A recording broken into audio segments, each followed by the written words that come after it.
경기도 부천시가 운영하는 공공소각장입니다. 거대한 크레인이 쓰레기를 한 움큼 집어 끌어올립니다. 한 번에 크레인에 한 5톤 정도를 갖다 집어서 소각로로 넣고 있습니다. 이게 5톤이에요? 예, 이 정도면 5톤 정도 되겠습니다. 공공소각장에서 이 커다란 한 움큼 5톤을 태워 처리하는데 50만 원이 듭니다. 1톤당 10만 원 꼴입니다. 매립에는 1톤당 13만 원이 듭니다. 민간 소각장으로 갈 땐 비용이 껑충 뜁니다. 매립할 때의 2배인 26만 원이 들어갑니다. 부천시가 현재 매립하고 있는 생활 폐기물은 하루 약 100톤. 앞으로는 공공소각장을 더 지어 이 쓰레기를 처리하려고 하고 있지만 아직 검토 후보지도 못 구했습니다. 한 군데도 저희한테 신청 들어온 데가 없었습니다. 문의도 없어요. 전화도 한 통 없었습니다. 공공소각장 신규 건립에 성공하면 하루 1,300만 원 들어가던 비용이 1,000만 원으로 줄지만 건립을 못하고 민간 소각장을 이용하게 되면 2,600만 원으로 늘어납니다. 지금보다 더 내야 할 돈이 1년이면 약 47억 원입니다.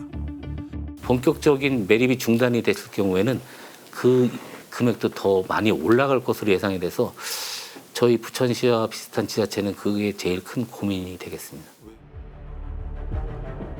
민자를 유치해 소각장을 지어도 비용 문제가 발생할 수 있습니다.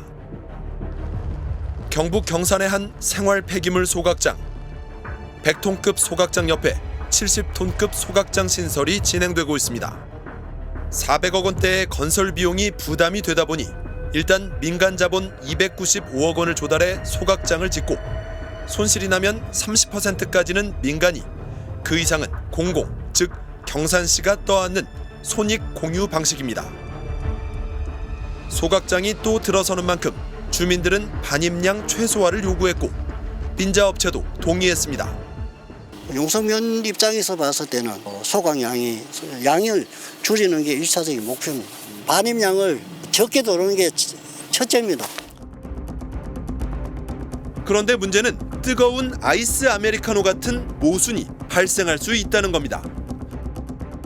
반입량이 늘어야 소각장에서 손실이 안 나는데 그러면 반입량 최소화라는 요구와 어긋나고 반입량을 최소화하면 손실이 나서 결국 세금이 더 나가게 돼 비용 부담을 줄이려던 취지와 어긋납니다.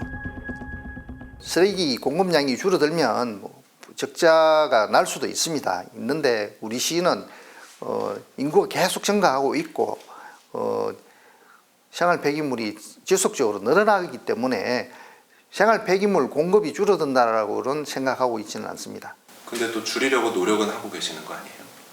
예, 당연히 지금 저희들도 당연히 이제 소각 물량을 줄이기 위해서 재활용률을 높이기 위해서 재활용 시설을 더 보완하려고 노력하고 있습니다. 무엇보다 더 본질적인 문제는 주민들의 건강권입니다.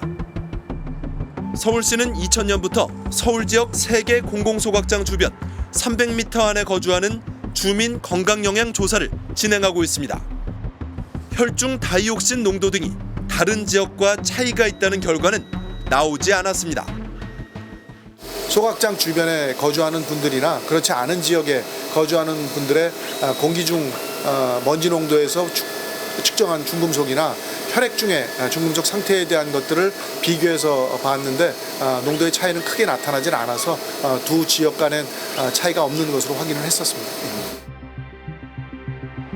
그런데 민간 소각장 주변은 논란이 있습니다. 충북 청주시 북이면의 한 마을. 반경 3km 안에 민간 소각장 3개가 들어서 있습니다.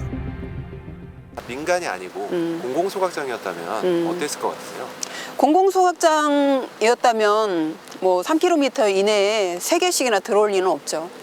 관리도? 네, 그럴 수는 없다고 생각해요. 관리 감독도 주민들 입회 하에 잘 이루어졌을 거고. 10년 사이 주민 60여 명이 암에 걸렸다고 합니다.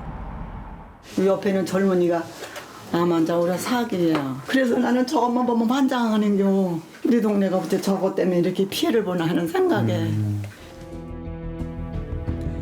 주민 건강 영향 조사가 실시됐는데 환경부는 소각장 3곳과 주민 암 발생의 연관성이 입증되지 않았다고 결론 내렸습니다. 소변에서 중금속인 카드뮴과 유독물질인 나프탈렌 대사물질 농도가 높게 검출됐지만 다이옥신 농도는 다른 지역보다 낮았고 토양에서도 유독물질이 전국 평균보다 낮게 나왔기 때문입니다. 납득할 수 없는 결론이라는 주민들과 역학 전문가들의 지적에 추가 조사가 진행됐고 곧 다시 결론이 날 예정입니다. 이 부기 면적이 지금 다른 지역보다 암 발생이나 암 사망이 한 20에서 30% 정도가 높거든요. 그런데 이제 그거를 소각장에 의한 영향인지 아닌지를 파악하기 위해서 1년간 이제 조사를 했던 건데 그 1년이라는 기간이 그 원인을 정확하게 밝히기엔 좀 부족한 부분이 있는 거죠. 그래서. 민간 소각장 단체인 자원순환에너지공제조합은 환경영향평가 절차도 있고 2017년도부터는 더 강화된 환경기준도 적용받고 있어 규제가 약하지 않다며 부기면 추가 조사 결과를 기다리고 있다고 말했습니다. 폐기물은 크게 생활 폐기물과 사업장 폐기물, 건설 폐기물로 나뉩니다. 사람들이 평소 버리는 쓰레기, 즉 생활 폐기물은 자치단체장에게 처리 의무가 있고 쓰레기는 발생한 곳에서 책임진다는 발생지 책임의 원칙도 규정되어 있습니다. 생활 폐기물뿐만 아니라 산업 폐기물까지도 공공 영역에서 제대로 관리해야 되는데, 근데 오히려 거꾸로 이제 생활 폐기물조차도 공공이 책임을 지지 않고 민간에게 떠넘기는 식으로 간다면, 그러면 이제 이 생활 폐기물과 관련된 뭐 발생지 책임의 원칙이라든지 공공 책임의 원칙 이런 것들이 다 무너지게 되는 거죠.